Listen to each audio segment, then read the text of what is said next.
Au Sénégal, le gouvernement a réuni le 31 mai 2024 les acteurs du secteur de l'enseignement supérieur pour un atelier sur le calendrier universitaire et son cadre institutionnel. Durant cet échange, il a été proposé que l'année universitaire débute le troisième lundi du mois d'octobre et se termine le premier samedi de juillet de chaque année. La mesure vise à rationaliser les dépenses publiques dans l'enseignement supérieur qui s'élève actuellement à 300 milliards de francs CFA par an.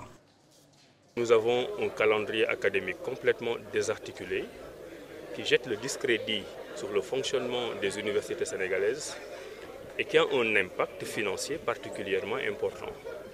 Le Sénégal est en train pratiquement de jeter de l'argent à la poubelle à cause du chevauchement des années académiques. Les étudiants qui doivent faire une licence en 3 ans la font en 4 ans. Ceux qui doivent faire des masters en 2 ans la font en 3 ans. Et tout cela constitue un bloc de dépenses particulièrement importantes que le Sénégal pourrait rationaliser et injecter dans l'enseignement supérieur. Autre équation que l'État sénégalais tente de résoudre, c'est la désarticulation du calendrier académique au niveau des universités publiques avec les années universitaires qui s'étirent vers l'infini. Les rentrées sont fixées en mai ou juin alors que les années débutent en octobre.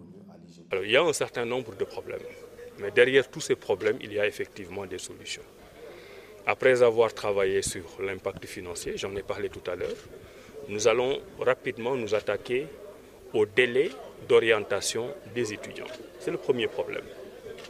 Nous nous sommes dit sur quel levier il faut appuyer pour arriver à orienter les étudiants un mois et demi au plus après l'obtention de leur bac. L'année universitaire 2022-2023 marquée par la fermeture prolongée des universités publiques, notamment l'université Cheikh Anta Diop (UCAD), en raison des troubles suite à la condamnation de Ousmane Sonko, en est un exemple. Ces perturbations ont eu un impact sur les cours et les examens.